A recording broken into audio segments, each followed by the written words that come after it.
Gente de Deus, a graça e a paz do Senhor. Estamos, com a permissão do Senhor, entrando na sua casa e com a pretensão também de entrar no seu coração. Existe um ambiente criado aqui, refletindo também aí na sua casa, um ambiente onde a glória de Deus se manifesta. E nós chamamos isso de culto. Adoradores diante de Deus. E quando isso ocorre, muitas coisas preparadas pelo Senhor podem acontecer. Milagres devem acontecer. Pessoas devem ser alcançadas pela graça do Senhor. Corações devem pulsar, serem renovados, porque há toda uma assistência da parte da glória de Deus.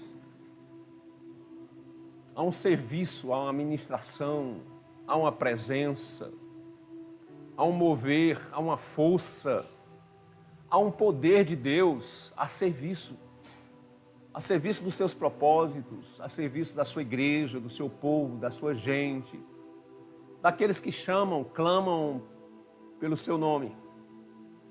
E a gente tem que perceber tudo isso e cooperar e ceder coração, ceder corpo, ceder mente, para que ele possa se expressar. Isso é tarefa de cada um, de todos nós. Por isso nos ajuntamos, porque Deus nos usa de formas diferentes. Mas nós precisamos deste corpo unido, desse sentimento único, desse mesmo coração, um só coração, no Senhor, para que as coisas de Deus aconteçam segundo os seus planos, para que a palavra prevaleça, para que a bênção do Senhor cresça e esmague com a impiedade, destrua toda a maldade e expulse tudo aquilo que é contrário aos seus ideais. Toda interferência externas, internas, fora, em nós, que tudo saia, que tudo caia por terra, para que o Senhor fique livre para ministrar, para ganhar vidas, para ganhar nossos corações de novo, para que haja um renovo em nossas alianças, sempre na expectativa de, ao nascer do sol, que nasça também em nós um renovo, uma disposição, um ânimo, uma alegria, planos para a obra de Deus. Estamos nós aqui mais uma vez. Eu não sei qual é o número desse culto online.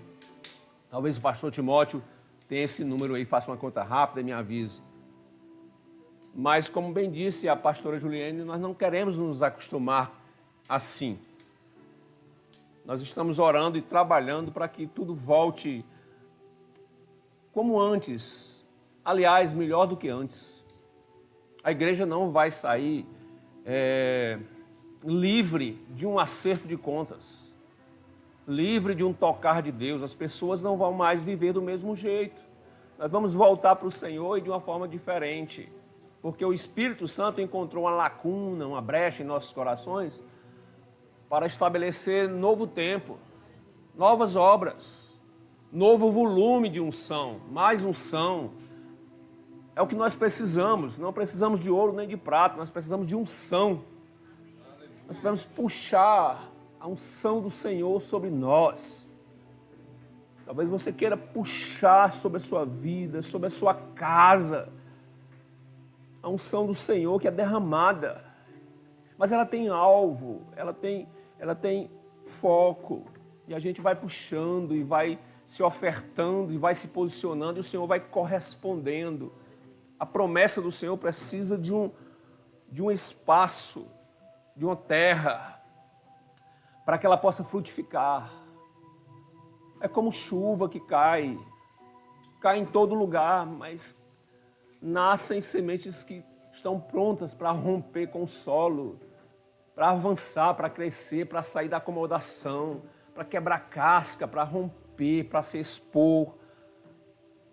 Eu percebo um dia muito especial aqui nesta noite. Tivemos interferências, podemos chamar de resistência, e tudo isso já foi quebrado, tudo isso já foi destruído. Eu sinto uma noite especial e eu queria que você também estivesse junto comigo, conosco, nesse culto. Nós estamos diante do Rei da Glória, Deus, o Senhor de todo o universo, Deus poderoso, que fica invisível, oculto até o momento que alguém se quebranta. Quando você se quebranta, você enxerga. Quando você se desmancha, você percebe. Deus é assim, espírito puro. E Ele busca adoradores que lhe adorem em espírito e em verdade.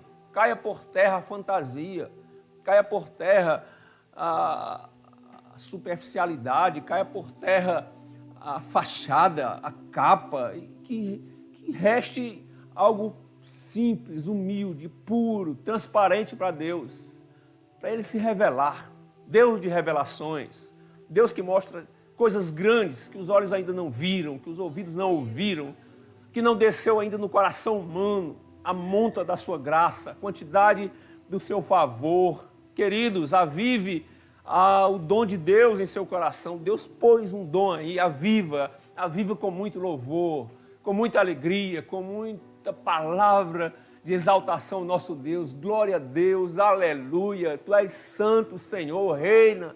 Atrai a unção de Deus. Querido Espírito Santo, nós te abraçamos nesta noite. Tu és o nosso amigo, conselheiro. Abençoa o Teu povo, a Tua gente, a Tua igreja, Teus filhos, os que estão aqui, Senhor. Os que estão aqui estão servindo de uma forma, esforçados em ceder espaço para que o Senhor camine. Mas também sobre estes que estão aqui, o Senhor tem uma obra especial nesta noite, de renovo, de restauração, de avivamento. Ó Senhor, aviva a Tua obra em nossas vidas. E há também, Senhor, os que estão do outro lado, que o Senhor está visitando, e é claro que está visitando. É por isso que os nossos corações estão começando a queimar. Eu sinto que falta ainda algo maior da parte do Senhor para acontecer coisas grandes aqui, para esse culto terminar em festa, em celebração, fazer como Jacó. Eu estive face a face com meu Deus e a minha alma foi salva. Aleluia! Não é um encontro qualquer, não é de qualquer forma, não é de qualquer jeito, é algo especial, quiçá inédito, único, verdadeiro, extravagante, vazando, sobrando, sobejando. A alegria Deus já pôs, a força Deus pôs em você. Você tem a unção, e Deus pode expandir, crescer esse território. E vai você se lembrar deste culto. Nós estamos nos arremates finais de um ano. Já vamos virar essa folhinha do calendário. Mas eu percebo no meu espírito que o ano que vem aí vai ser diferente. Esse ano foi de preparo, de semeadura, de arar a terra, de arrancar as ervas daninhas, de ter cuidado, de ter zelo com as coisas do Senhor, permanecer firme e fiel, no silêncio, diante do sol abrasador, de um frio insuportável à noite, mas atravessando um deserto sem parar, porque o povo de Deus sabe de onde saiu. Tchau, Egito! Nós estamos rumo a uma terra que é santa, que mana leite e mel. Nós vamos para Canaã, nós temos um rumo, não estamos sozinhos, o Senhor é conosco, Ele está em porção dobrada sobre a sua vida. Pai querido, nós ministramos sobre os que estão aqui, nós ministramos sobre os que estão aí, Senhor, e que o fogo se acenda, que a unção cresça, que cada um sinta, que celebre, que as crianças cantem, ó Deus, que os adultos sejam fortalecidos, rejuvenescidos, que os jovens assumam compromissos com esse Deus fiel. Eu proclamo nesta noite um Deus fiel, cuja fidelidade ultrapassa as nuvens. Deus é fiel. Deus tem um favor para o seu povo, para esta terra. Pai, nós estamos na tua presença, como nos sentir? Sei não, Senhor. É privilégio demais. Não estamos diante de um evento comum, patrocinado por homens. Estamos em culto a um Deus que se revela. Pai, em nome de Jesus, nos recebe nesta noite, Senhor. Tira de nós escamas, tira de nós a frieza, tira de nós, Senhor Deus, a indiferença, tira a teimosia, tira aquilo que impede, tira, Senhor. Pai, em nome de Jesus, aviva a tua obra, por amor e graça do teu Filho Jesus. Mexe conosco, nos marca, Pai, com a tua marca. Senhor, o que é que resta de nós, Senhor? Quando esses dias passarem, o que é bom em nós, Senhor, a tua presença. Senhor, isso é incalculável, não se pode medir. Deus, nos prepara para uma vida excelente, espiritual, uma vida que glorifique, uma vida que exalte o teu nome, Senhor. Deus, que haja em nós uma negação, a coragem da negação ao mundo. Sabe, Senhor, o convite a ser comum, a ser dessa terra, a ser como era, a continuar sendo o mesmo, a mesma. Pai, nos enche de uma coragem, ó Deus, revelada pelos teus filhos que fizeram a tua história na terra. Ó Deus, nos dá coragem, nos dá intrepidez, nos dá ousadia, Senhor. Meu Deus, para amar a tua obra, te amar, Senhor. Amar ser chamado pelo teu nome. Senhor, nos dá orgulho, Senhor, no sentido bom da palavra, da gente ser chamado filho de Deus, filhos de Deus, igreja de Deus.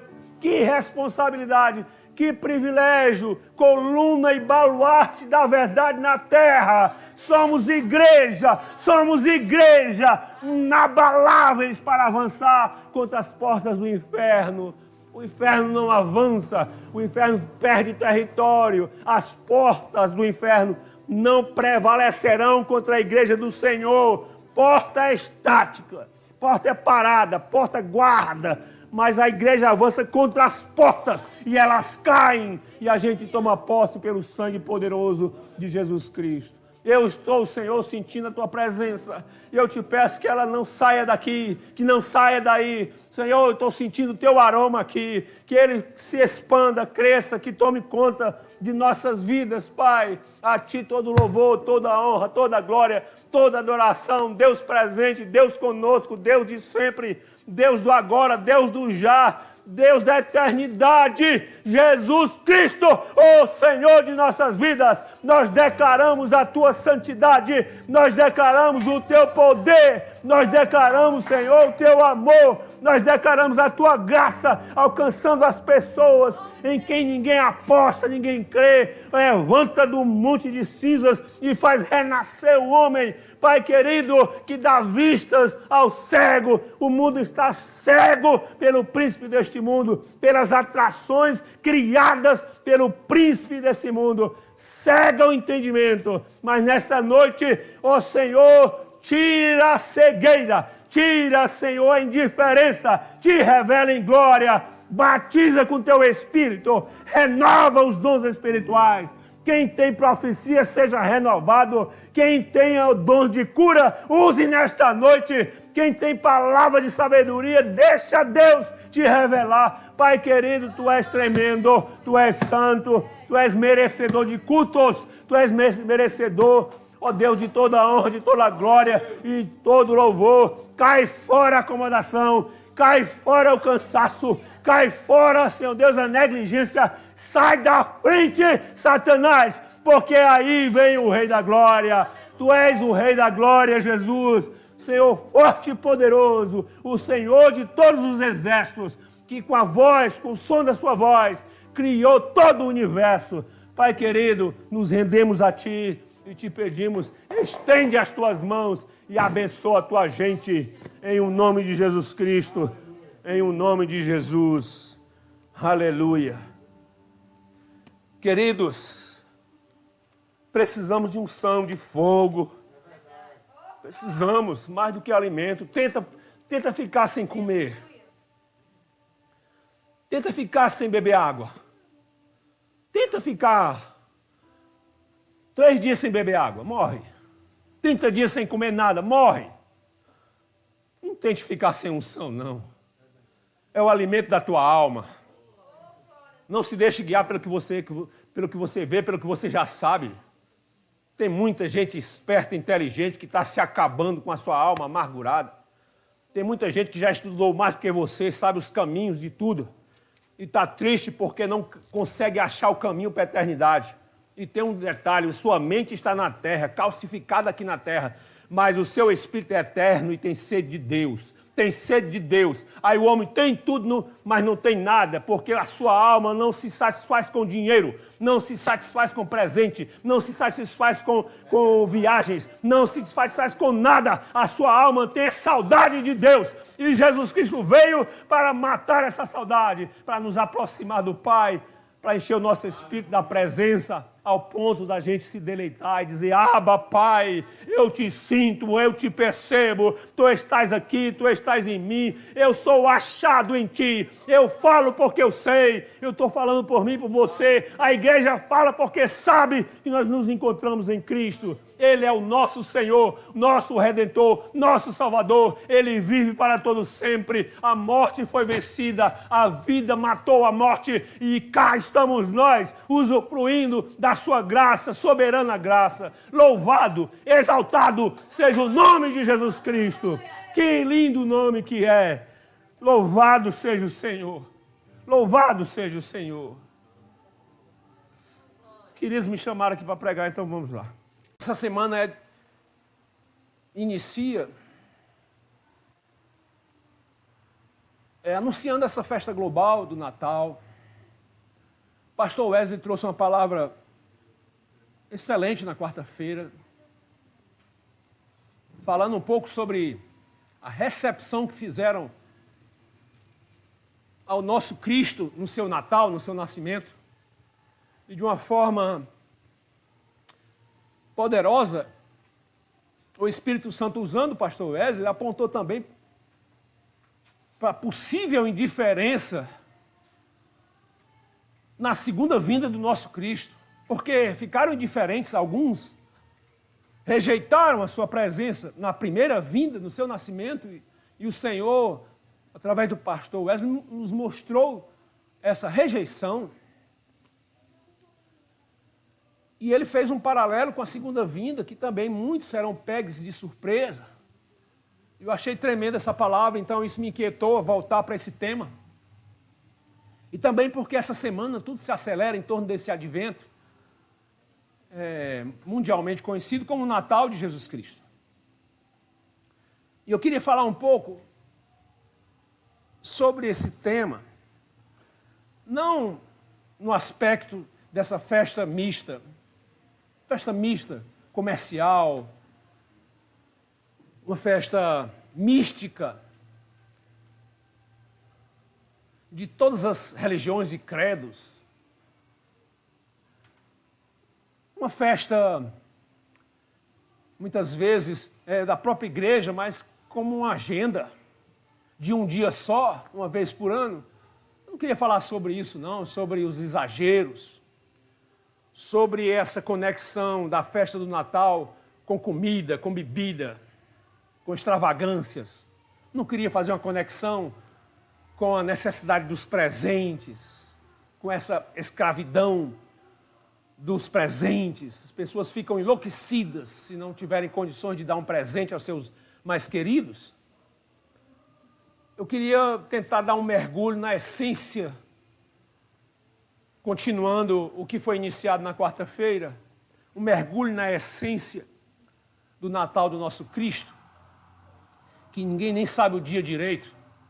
A Bíblia não registra um dia, e tudo indica que não é dia 25 de dezembro, mas que ele nasceu, que está aí, que está vivo, real e vencedor.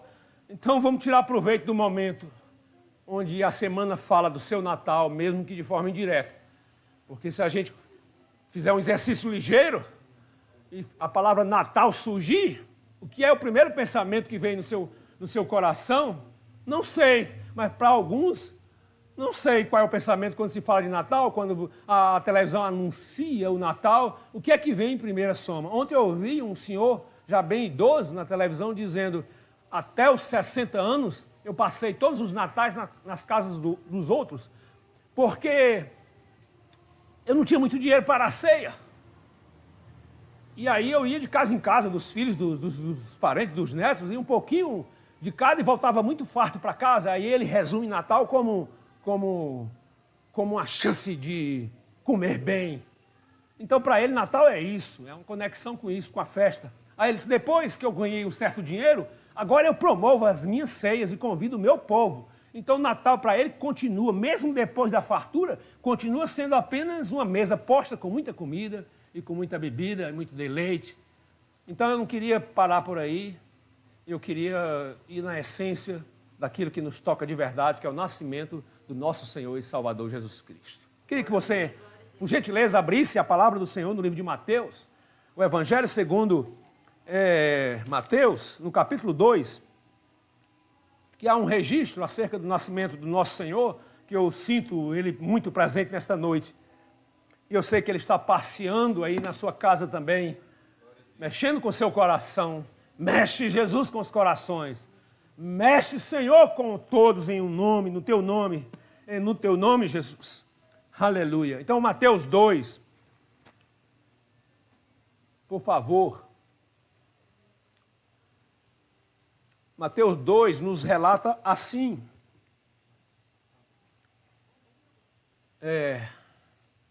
Laninha, que horas são aí? 8 horas. Então vamos lá. Mateus 2, diz assim o Senhor: E tendo nascido Jesus em Belém da Judéia, no tempo do rei Herodes, eis que uns magos vieram do Oriente a Jerusalém e perguntaram: Onde está aquele que é nascido rei dos judeus? Porque vimos a sua estrela no Oriente e viemos a adorá-lo. E o rei Herodes, ouvindo isso, perturbou-se, e toda Jerusalém com ele. O rei perturbou-se e toda Jerusalém com essa notícia. E congregados todos os príncipes dos sacerdotes e os escribas do povo, perguntou-lhes: Onde havia de nascer o Cristo? E eles lhe disseram: Em Belém da Judéia, porque assim está escrito pelo profeta: E tu, Belém, terra de Judá, de modo nenhum és a menor entre as capitais de Judá, porque de ti sairá o guia que há de apacentar o meu povo de Israel. Então, Herodes, chamando secretamente os magos, inquiriu exatamente deles acerca do tempo em que a estrela lhes aparecera. E enviando-os a Belém, disse: Ide e perguntai diligentemente pelo menino, e quando o achardes, participai-mo, para que também eu vá e o adore. E tendo eles ouvido o rei, partiram. E eis que a estrela que tinham visto no Oriente ia adiante deles, até que chegando se deteve sobre o lugar onde estava o menino. E vendo eles a estrela, alegraram-se muito com grande júbilo. E entrando na casa, acharam o menino com Maria, sua mãe, e prostrando-se, o adoraram. E abrindo os seus tesouros, lhe ofertaram dádivas, ouro, incenso e mirra. E sendo por divina revelação, avisados em sonhos, para que não voltasse para junto de Herodes, partiram para a sua terra por outro caminho. Glória a Deus. Vamos orar, Pai querido, amado, justo, Senhor de toda glória. Ai de nós, Senhor, se não pudéssemos sentir a Tua presença, nos alimentar da Tua palavra, nos deleitar junto com os irmãos. Isso, Senhor Deus, compõe a nossa vida, é a parte mais importante da nossa vida. Vida contigo, vida com Deus, vida eterna, vida com Jesus, lavados, remidos pelo seu sangue. Pai, nos dá o privilégio de ouvir a Tua voz, Tua palavra revelada aos corações, não só dita, mais do que falada, que seja, Senhor Deus, entendida, que ela desça aos corações e que produza uma obra que Te agrade, que seja poderosa em Cristo nosso Rei, Senhor. Faz assim, Senhor. Te peço em nome de Jesus, Amém, amém, amém. Glória a Deus. Nós, de novo, pela leitura, nós revemos essa cena que é tão conhecida nossa. E é uma cena que aqui passa quase desapercebida. É uma cena quase desapercebida. Nesse momento do nascimento do Senhor, seus pais haviam chegado numa hospedaria. Essa semana eu vi uma reportagem que essa hospedaria não é como muitas vezes a gente imagina. Não é um hotel, como os nossos. É uma gruta, é uma caverna, onde os viajantes se hospedavam e ficavam ali na beira, na boca da caverna, no primeiro átrio da caverna, os mais nobres, para pegar o vento que entrava pela caverna. E iam ficando para trás os menos reconhecidos e lá no final os animais. E quando José e Maria chegaram em busca de hospedagem, prestes o nascimento do nosso Jesus, o lugar que lhe sobrou foi lá atrás, no fundo da caverna, lá onde ficavam os animais.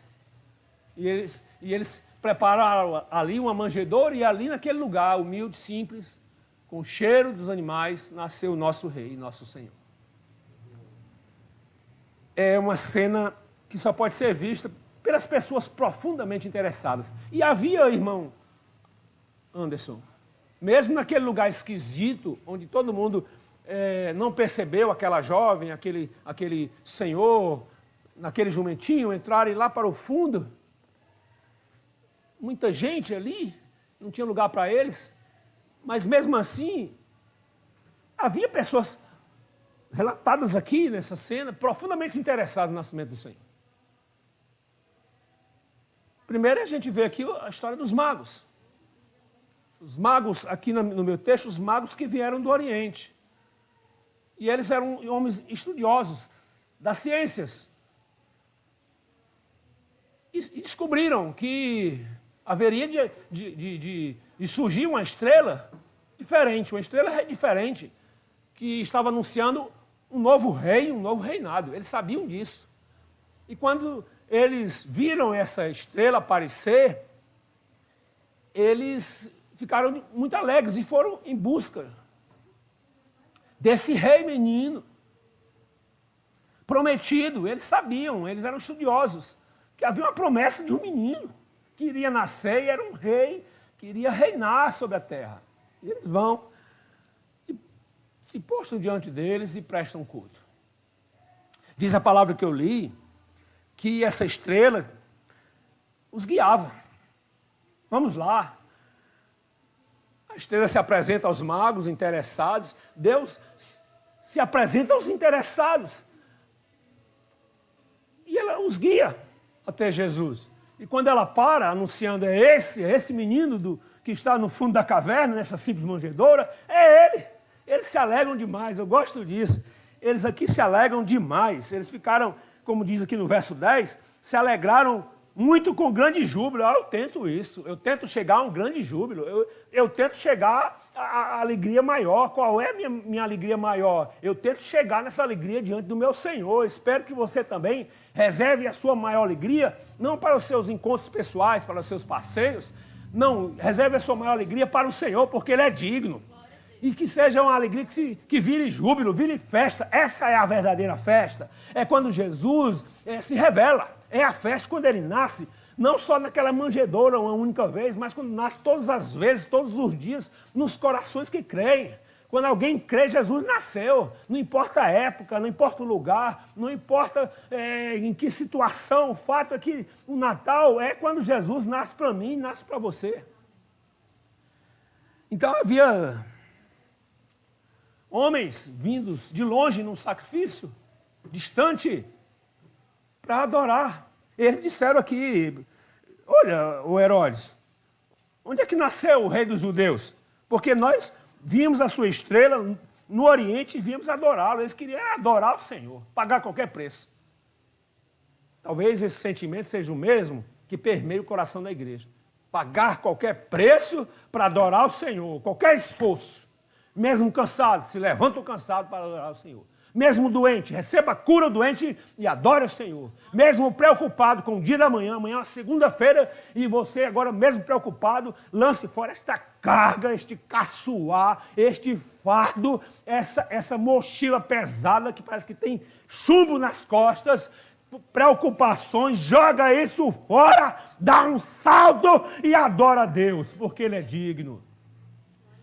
Ali naquele lugar, além de Maria, de José, dos anjos, dos magos, havia também pastores simples, homens do campo. Aqui nesse texto não, mas em Lucas 2, também 2, há um registro tremendo. Diz a palavra que os pastores estavam no campo e à noite, um anjo do Senhor, você cogita disso? O anjo do Senhor apareceu aos pastores e disse para eles: se alegrem, porque nasceu o menino rei, aquele que vem para ser Senhor, nasceu. A Ele todo tributo de adoração, corram para lá, porque o Messias prometido chegou. O texto revela que eles correm e vão para lá. Sim, o anjo diz assim, Soraya, e eu vou dar um sinal para vocês. Vocês vão encontrar uma criança envolta em faixas, em panos, numa manjedoura. Esse é o sinal. E essa é a linguagem que o Senhor encontra para revelar a pastores. Sabe por quê, gente? Porque os pastores que lidavam com os cordeiros, eles separavam os cordeiros mais perfeitos para o sacrifício lá no templo. No meio de um rebanho, eles examinavam um a um e viam um cordeiro perfeito. Aquele é perfeito, não tem mancha, não tem ferida, não tem defeito, não tem nada. Ele é próprio ao sacrifício. E eles separavam, eles marcavam esses cordeiros, sabe, com faixas de pano.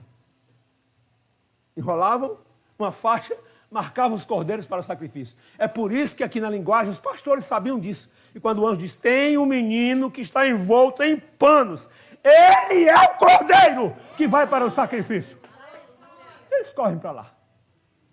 E essas pessoas fizeram um culto, o primeiro culto, acredita? Primeiro culto para Jesus.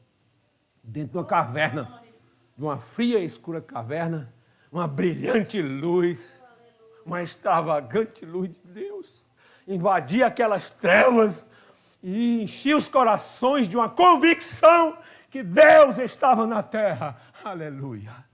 Escute, na realidade, um grande quebra-cabeça estava sendo formado. Ali era uma peça, quem sabe uma das últimas peças de um grande quebra-cabeça existencial. Jesus vindo realizar sua aliança com seu sangue. Era um grande quebra-cabeça anunciado pelos profetas e agora, com o nascimento do Senhor, dava forma a essa voz profética durante os anos. Isaías disse isso, vocês sabem muito bem. Isso é muito profetizado aqui. Isaías lançou uma voz séculos antes desse evento naquela caverna, o nascimento, o Natal do nosso Jesus. E ele diz assim, de novo, né? Um menino nos nasceu, um filho se nos deu, o governo estará sobre os seus ombros e o seu nome é Bom Conselheiro, é Deus forte, Pai da eternidade e Príncipe da paz. Estava profetizado. E agora estava sendo cumprido. Deus juntando peças de um grande quebra-cabeça.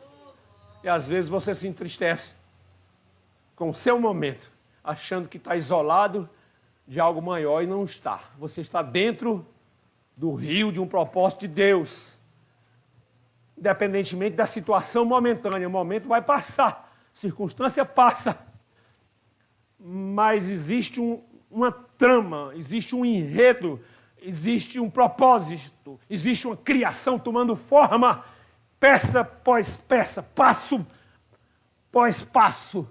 Está acontecendo, o diabo queira ou não, o inferno trema ou não, as coisas de Deus estão acontecendo aqui, estão acontecendo aí. Quem tiver de se converter, irá se converter. quem tiver de entrar no céu, irá entrar no céu, porque Deus é Deus e os seus planos não podem ser frustrados.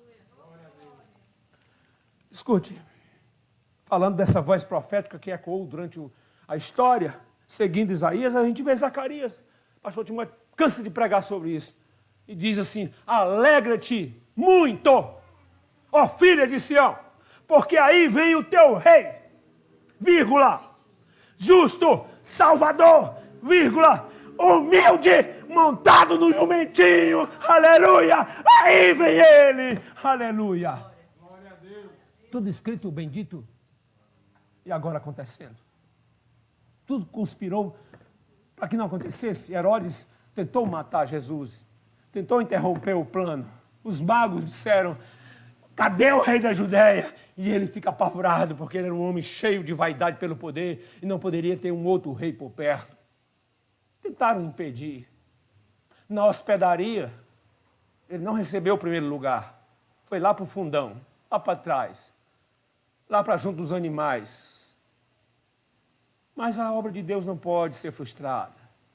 Estou falando para você que de repente, pôs-se uma cortina diante de você. Quem sabe, falta da presença dos irmãos, de estar dentro da igreja esses dias, de repente você se sentiu só. E de repente você vê um sentimento no seu coração assim, será que vale a pena mesmo? E talvez você até tenha, não sei nem se você está me ouvindo agora, ou vai ouvir depois, você tenha pensado assim, será que vale a pena mesmo? Será que não é melhor eu viver minha vida lá no mundo? Eu quero dizer assim para você, nem tente, porque aquele que foi comprado pelo sangue de Jesus não tem mais identidade nem DNA para suportar essa vida infame lá de fora. Não dá não, cansa, enoja, dá aversão. Você foi chamado pelo sangue, para os atos, para a presença. Nem tente voltar para o homem carnal, nem tente, não dá, porque você foi feito um homem espiritual, nasceu de novo, nasceu para a glória, nasceu para o mover, nasceu para o reteté, nasceu para a unção, nasceu para o espírito, nasceu para o louvor, nasceu para o joelho no chão, nasceu para as mãos erguidas, glorificado seja o nosso Deus, nasceu para dançar, nasceu para se alegrar, nasceu para curar, para abençoar, para aceitar, para abraçar, para fazer as obras do Senhor, para romper com as cadeias da impiedade, para destruir as tramas do mal. Nasceu para juntar as peças de Deus, uma após uma, formando no tabuleiro santo da eternidade a grande obra do Senhor. Ei, nem tente viver sem o Senhor, porque essa vida sem Deus cansa. O que cansa, sabe o que é? Não é trabalhar demais, cansa não. O que cansa não é você carregar peso, cansa não, porque uma noite bem dormida recupera a força. O que cansa é o pecado, o que cansa é o desespero, o que cansa é a desesperança, o que cansa é a falta de fé, o que cansa é a falta da palavra, o que cansa é a falta do Espírito de Deus. Escute. Estou falando de uma voz profética que foi ecoando e formando a vida, a vinda, a presença, a revelação do Senhor. Citei Isaías, citei Zacarias e cito Miqueias, que foi citado também aqui nesse texto. Miqueias, o profeta, mais ou menos 720 anos antes desse evento do nascimento, do Natal de Jesus, ele profetizou isso. Ele disse no verso... Está registrado aqui em Mateus, no verso 6, que diz assim, e tu, Belém, terra de Judá, de modo nenhum és a menor entre as capitais de Judá, porque de ti sairá o guia que há de apacentar, que há de cuidar o meu povo de Israel. Aleluia. Essa palavra do Senhor vinda pelo profeta Miqueias trouxe um marco, que o nosso Senhor, o seu Natal, se daria em Belém. Ele nunca tinha ido a Belém. Ninguém imaginou que ele fosse a Belém. Maria e José estavam em Nazaré. Aí você pode perguntar assim, por que ele não nasceu lá, por que ele nasceu em Belém? Sabe por que ele nasceu em Belém? Para que se cumprisse as Escrituras. Primeiro motivo. Para que a voz de Deus que saiu pela boca de um homem profeticamente se cumprisse, porque Deus honra aquele que lhe honra. Ele nascerá em Belém. Belém, tu és pequena, né? Oh, Belém Efrata, tu és a menor das cidades da Judéia. Mas será a maior, porque em ti nascerá o rei que há de apacentar o meu povo, diz Deus, o Deus de Israel. Aleluia. Eu gosto disso. Eu fico pensando assim, quando Deus fala aos corações, em que Ele tem planos, Ele cumpre. Não chega atrasado nem adiantado, mas no tempo certo, séculos antes, séculos depois, se cumpre. E toda a palavra dita ao teu respeito se cumprirá. Vinda do Senhor pelo sacerdócio fiel se cumprirá. E enquanto não se cumprir, é como se tivesse cumprido. Vai cantando e louvando. Antes de se cumprir, vive como já cumprido, porque Deus não falha. Deus não é o homem para quem minta, nem filho do homem para que se arrependa. Deus é Deus e nós exaltamos ao Senhor nesta noite. Exaltamos ao nosso Deus nesta noite. Tudo se cumprirá. Não sei se você tem agora em Cristo a capacidade de lembrar das promessas, daquilo que lhe alegrou, daquilo que lhe alegra, daquilo que lhe motiva, daquilo que lhe tira da cama, daquilo que lhe levanta. Deus é fiel, mas pastor, eu perdi, Deus é fiel. Mas pastor, eu estou passando dificuldade. Mas Deus é fiel, Ele vai contigo na água, no fogo, no deserto. Ele vai contigo, Deus é fiel. Escute, por que em Belém? Primeiro é isso, para que se cumprissem as Escrituras. Foi dito, está escrito, vai se cumprir. Aleluia. Por que Belém? Porque lá em Belém, não sei se você lembra de um jovem chamado Davi. Davi que apacentava as ovelhas do seu pai. Ali naquele território, mesmo território. E lá, Deus pôs no coração de Davi sonhos a respeito da vontade dele. Davi via muito mais do que apenas o seu mister, o seu trabalho de cuidar de ovelhas. Ele sabia, a gente sabe. O Espírito Santo não nos deixa ser pegos de surpresa, não deixa não. Deus aponta quem você é, quem você vai ser. Deus aponta. Aí se levanta a barreira, mas você vê o que Deus mostrou lá na frente. Pula por cima da barreira. Quando Israel foi entrar em Canaã, 1000 obstáculos, muralhas de Jericó, gigantes, mas Deus disse que vocês vão tomar posse dessa terra. E quem crê, quem vê, quem enxerga, canta, vive, porque Deus cumpre. Então Davi lá, ele tocou para Deus, fez salmos naquele lugar em Belém. Belém de Judá, Belém de Davi. Promessa de Deus, território santo. Deus na terra, Deus estabelecendo uma aliança com as pessoas que lhe amam. É Belém. Porque também em Belém tem história. Olha, em Belém foi a terra onde Boaz, ele remiu Ruth. Vamos lá. Boaz era filho de Raabe, não é? Uma mulher que foi remida. Quem remiu Raabe? Josué. Só porque ela foi amiguinha de Josué, deixou os espias de Josué ver a terra, Josué cumpriu uma promessa. Ela pediu: Josué, não destrua minha família não, minha casa não, quando vocês... Eu sei que o Deus de vocês vai derrubar essa muralha dos homens. Mas quando vocês entrarem aqui e destruírem tudo, não destrua minha casa. E Josué disse: a sua casa, marque a sua casa, porque você será poupada. Aleluia. Então ele remiu. Depois que passou tudo, ele trouxe Ruth para junto do seu povo. E ela casa com um príncipe de Israel, chamado Salmão. E essa gente se tornou gente de Jesus. Ela Raabe é bisavó de Jesus. Ruth é avó. Né? Por quê? Porque ouviram a promessa e creram. Aí foi numa terra onde houve remissão. Primeiro Raabe foi remida. Sabe o que é ser remida? Tem uma segunda chance para viver.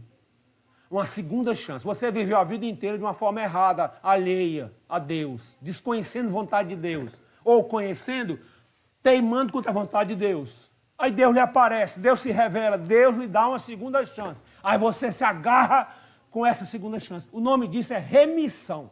Raabe foi uma pessoa que teve a sua vida mudada por Deus, porque aceitou Deus na sua vida. E porque Boaz nasce de uma mulher que sabia o que era remissão, ele também sabia. Porque uma coisa que se transfere, eu sei que tem muitas coisas que se transferem, mas principalmente o que se transfere é aquilo que você provou profundamente na sua vida. E ela sabia que foi perdoada. Raabe era uma mulher que precisava de perdão e foi perdoada. Então ela transferiu isso para o filho Boaz. Quem sabe ela disse, meu filho, aprenda a perdoar porque eu fui uma mulher perdoada. Não merecia, mas fui perdoada. Aí quando Boaz tem uma chance, quando Ruth lhe aparece, precisando de perdão, de acolhida, de remissão, ele disse, eu vou remir essa mulher e casa com ela. E honra aquela mulher. Porque é fácil entender o problema do outro quando você tem o Espírito de Deus, você mergulha no universo do outro porque Deus lhe leva lá. É por isso que o bom samaritano viu o caído.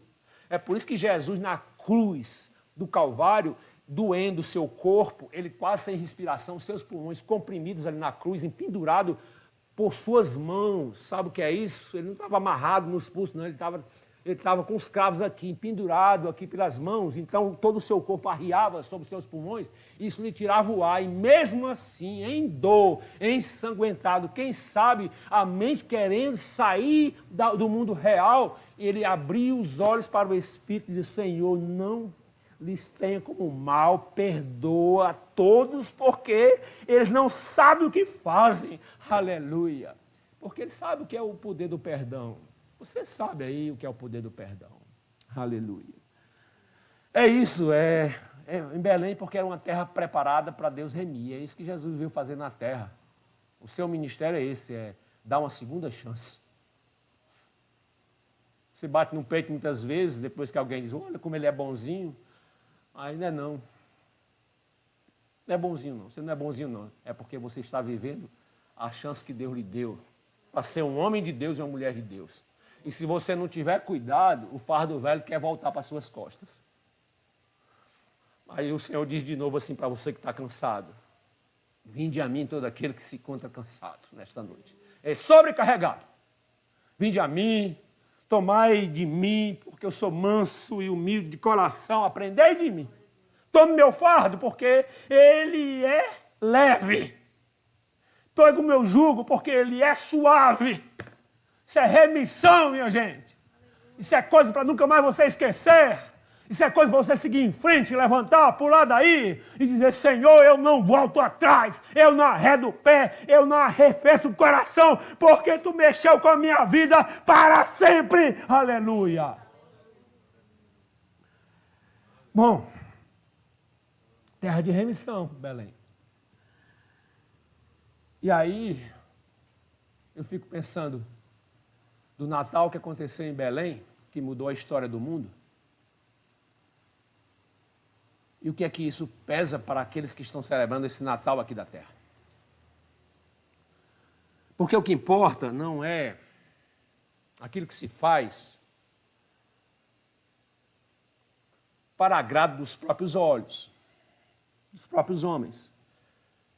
O que pesa no Natal, o que importa no Natal, é a influência do que isso, do nascimento de Jesus Cristo tem para você. Como isso impacta a tua vida. Porque senão passa desapercebido. Ou em janeiro, já esqueceram o Natal. As lojas já estão pensando no Carnaval. Muda toda, sai Papai Noel e entra a nudez do Carnaval. E cadê o Natal desse povo? Cadê aquela festa patrocinada pelo verde e branco do Papai Noel? Tudo isso passa. Mas eu estou falando da essência daqueles que viram, sentiram Jesus nascendo no seu coração. Isso aí nunca mais vai passar. Enquanto você estiver na terra e quando você estiver lá no céu, nunca mais a sensação, o sentimento, a convicção da presença de Jesus na sua vida nunca mais vai passar. É isso. O que importa é como isso toca e mexe com você. Pastor Wes falou de uma rejeição que tiveram com José e Maria, não deixando que eles se hospedassem bem, fossem lá para trás, lá para o estábulo, para o local dos animais. Aqui, nessa ceia, nessa cena que eu li para vocês, também uma rejeição expressa aqui. Há uns sentimentos que permeavam aquele lugar. Havia aqueles profundamente desinteressados, como hoje. Olha, estavam aqui na porta, ocupando os melhores lugares da hospedaria, várias pessoas, não estava cheio? Não estava completo? E José e Maria passaram no meio, ninguém percebeu, não é indiferença não. A igreja prega, a igreja chora, a igreja ora, a igreja profetiza. Esses nossos pastores aqui assumem um compromisso em ministrar aquilo que Deus põe no coração para vocês. Sabe, as igrejas estão aí. Homens de Deus, levantados pelo Senhor, para fazer dessa terra uma Belém, lugar da remissão, e vão pregando. Aí a mídia só fala das coisas ruins. Não é assim? Você tem uma folha de papel branco, prega ali na parede, aí vem uma pessoa e faz um pontinho preto, o que é que tem ali? Aí você diz assim, tem um ponto preto? Tem não, irmão, tem uma folha branca. O ponto preto é o enxerido, é o sujo, mas a turma só mira nele. Então o mal se destaca. Eu fico triste quando alguém diz assim, os pastores, vírgula, tem homens de Deus nessa terra pisando aqui. Faça mídia do bem. Fale do bem, fale o bem. Corte o mal pela raiz. Não fale mal de ninguém, mesmo que alguém mereça, não fale. Abençoe, não amaldiçoe. E aí, esse mundo está cheio da glória de Deus, é só você olhar. Porque Deus se revela aos profundamente interessados. Então, naquela hospedaria, havia os indiferentes, socorro triste. Indiferentes. Estava passando no meio deles, Sandemara, o rei da glória. Veja a diferença. Maria, já para ter o bebê, barriga grande, ninguém nem percebe. Sabe lá quem é aquela mulher? Aí um dia, Jesus acabara de ser gerado pelo Espírito Santo no ventre de Maria, e ela vai para a casa de Isabel, e Isabel está grávida de João Batista, e quando Maria vai passando aqui, o menino João Batista, no ventre de sua mãe Isabel, vibra e dá glória a Deus, ele treme, percebeu, ele adorou, ele percebeu, e aquela mulher já estava para ter a luz, dar a luz ali, ninguém nota. Isaías, inconformado no seu capítulo 53, diz, quem creu na nossa pregação? Quem está crendo nesta noite? Aleluia. Dá lugar ao Espírito de Deus, aleluia. Escute, havia naquele lugar isso, indiferença, registrado aqui nessa cena. Tanto faz, Juliane está cantando, não está cantando. Tanto faz, pastor Wesley ficar chorando. Quantas vezes o pastor Wesley não prega aqui chorando? Cheio do Espírito Santo. Soluçando, porque ele primeiro soluça. Quando você vê o pastor Wesley soluçando, pode correr para perto que Deus está ali. E aí, para algumas pessoas não acontece nada. Soluce você também aí. Se envolva com este rio. Aleluia. Escute. O texto revela também que havia uma oposição. Herodes ficou louco quando soube do cumprimento da profecia que o Messias estava vindo, o novo rei para Israel. Aleluia. Ele fica louco. E começa a traçar uma oposição. Diz, me avisa aí, o som está normal? Me avisa aí, quando foi que a estrela apareceu para eu calcular a idade desse menino, para mandar caçá-lo? A oposição. Às vezes a oposição está lá fora, às vezes a oposição está dentro de casa, e às vezes a oposição está dentro do coração. Mas nessa cena também, pastora Juliane, a gente vê algo tremendo. Tinha sentimento de indiferença, tinha sentimento de oposição, mas havia um sentimento de adoração. Aleluia. Os magos queriam adorar. Herodes, diz aí onde é que nasceu o menino, porque nós queremos adorá-lo. Bote a mão no seu peito aí, feche seus olhos. Deixa passar um filme da vida. O rabás, toplasnei, cantarabás. Diga assim, eu também, Senhor. Eu também, Senhor. Quero te adorar. Quero ser um adorador por excelência. Eu quero mover as montanhas, saltar os montes. Eu quero repreender o mal, expulsar os demônios, só te adorando, Senhor. Eu quero ver a minha despensa nutrida, a porta aberta, a roupa limpa, o coração festejante, celebrante, só te adorando, Jesus. Aleluia.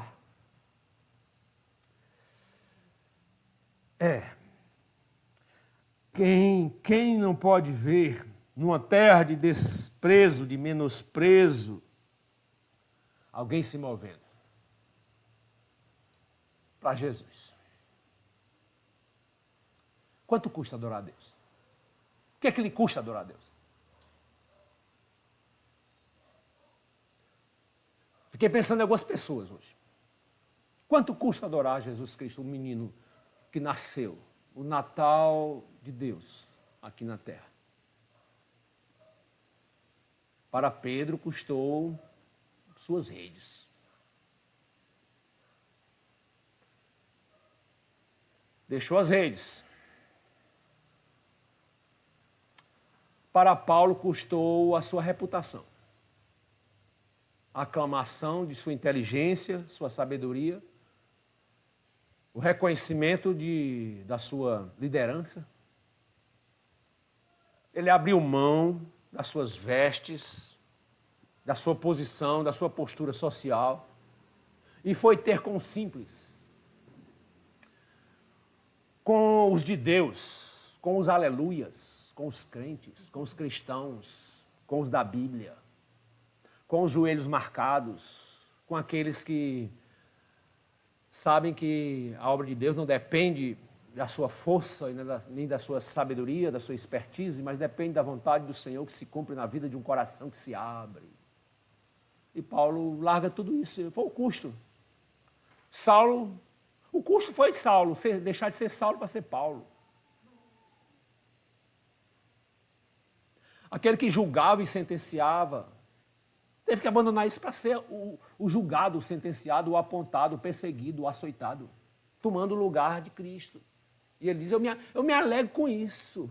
Alguém foi importuná-lo? Ele disse, não me importune, porque eu trago no meu corpo as marcas de Cristo, aquilo que eu fui ferido por amor ao meu Senhor que vive em mim, não mais eu, não mais eu, não mais eu, agora Cristo vive na minha vida.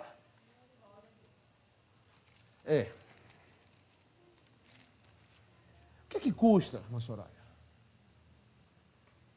O que custa para uma pessoa adorar o Senhor? Profundamente, genuinamente. Para Maria e para José, num ato de adoração, custou uma viagem, uma vida de sacrifício toda, não foi só a viagem não, cita a viagem pelo extremo. Eles saíram de Nazaré para Belém, 200 quilômetros, de jumentinho. Ele puxando na certa e ela, sem poder andar muito, grávida de 9 meses. Ou quase isso. Por que quase isso? Porque a viagem dessa durou, segundo aqueles que calculam, cerca de 30 dias. É um sacrifício. Eu iria mais rápido, mas 30 dias. É isso. O que é que custa? O que é que custou a Zaqueu? Zaqueu, um cobrador de impostos, com seu status social bem definido e muito dinheiro no banco. Não falava com todo mundo, e pertencia a uma classe diferente. Mas um dia o Espírito Santo lhe pega, ele era pequeno, maneiro, o Espírito Santo lhe pega e põe em cima de uma árvore. Fica aí, porque Jesus, o Salvador, o teu Salvador, vai passar.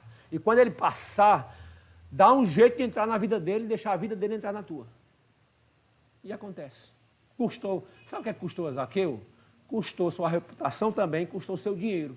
Porque o dinheiro que ele roubou, ele devolveu 4 vezes mais. Lá se vai a conta bancária dele e a caderneta de poupança junto.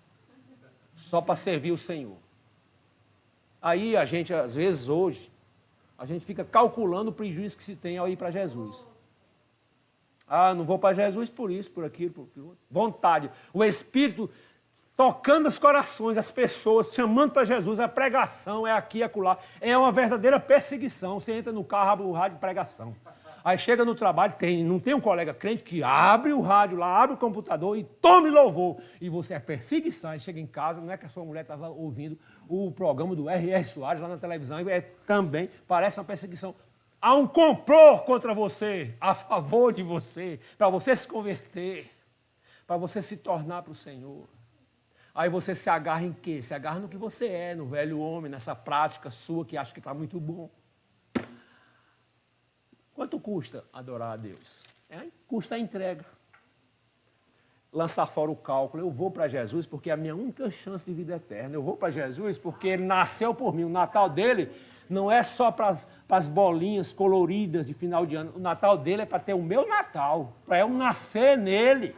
No poder do seu Espírito. Ele me dá de presente, não é algo que a traça como. Ele me dá de presente a sua vida, a sua presença, o seu Espírito. Toma o meu Espírito aí e vive pela fé. Aleluia. Esse é o presente de Deus, o maior dos presentes. Quanto custa? Quanto custa para você?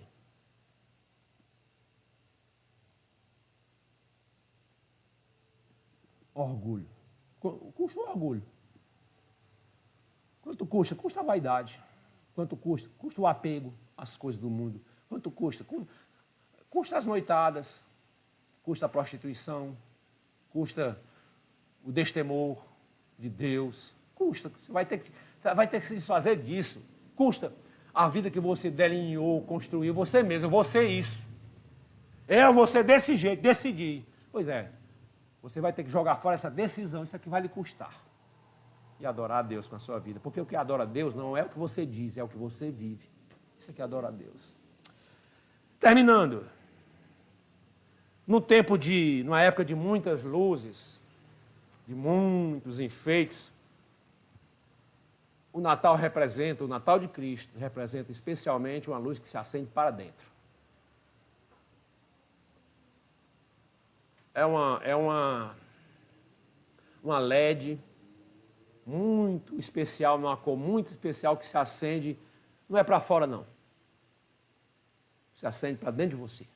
Jesus disse assim, eu sou a luz do mundo. Quem crê em mim jamais viverá em trevas. Deixa essa luz se acender para dentro. A palavra é uma espécie de interruptor. Quando você vai para ela, ela acende uma luz. Você pode estar enfrentando o que tiver, se você for para a palavra, for para a oração, for para a adoração, conseguir esquecer um pouco o que está lhe afligindo e passar a adorar o Senhor, se acende a luz. Deixa acender a luz. Deixa acender essa luz na sua vida. Luz que acende para dentro da alma. Nunca mais vai se apagar. Nunca mais vai se apagar. Nunca mais vai se apagar.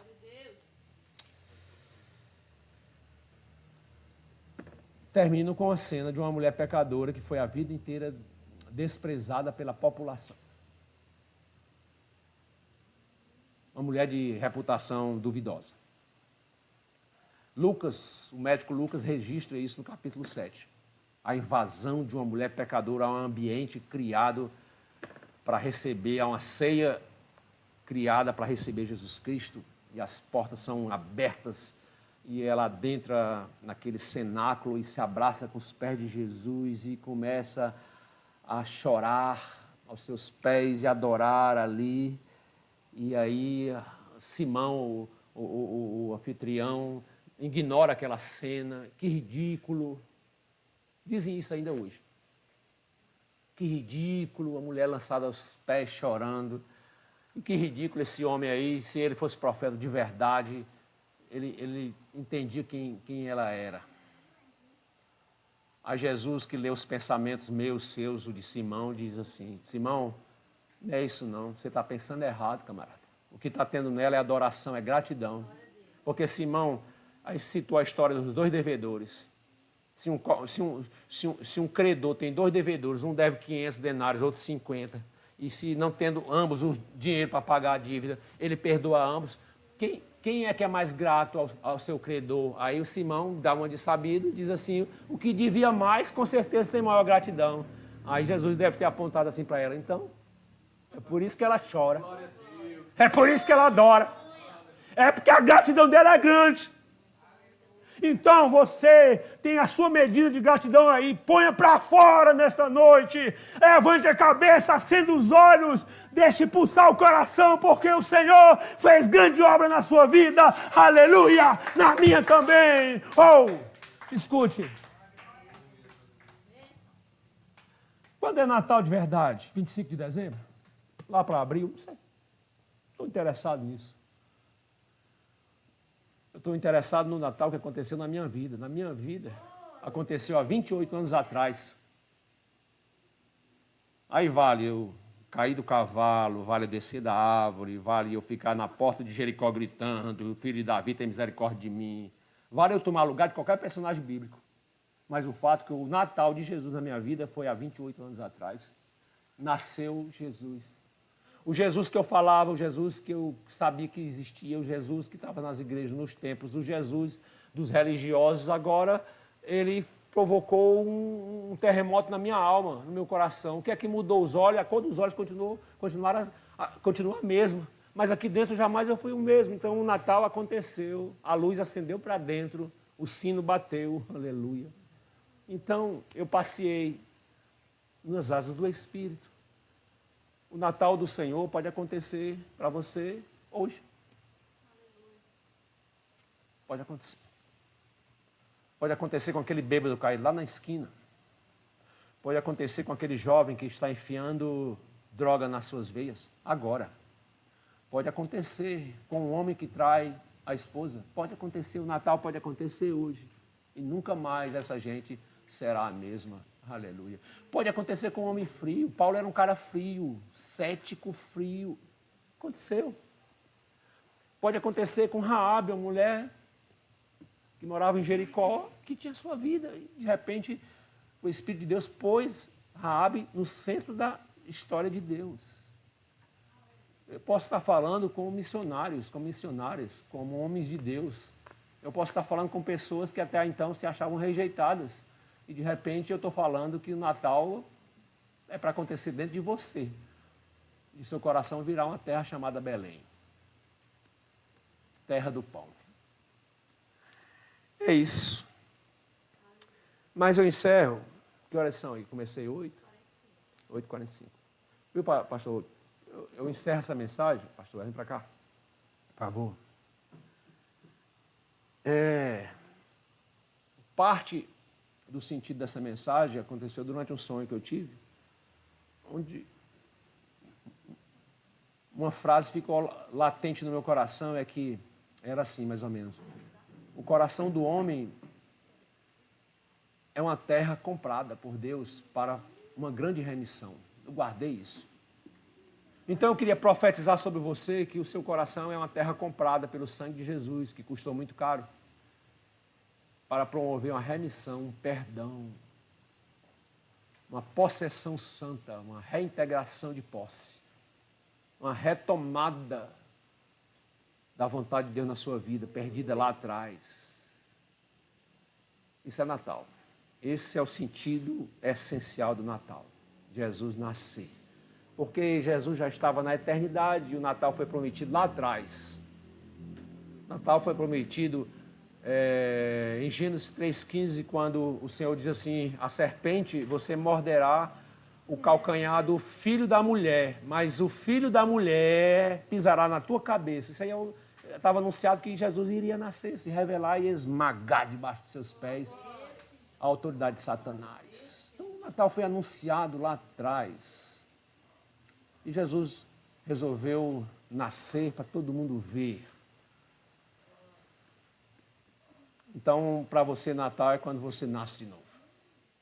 Nasce em Deus.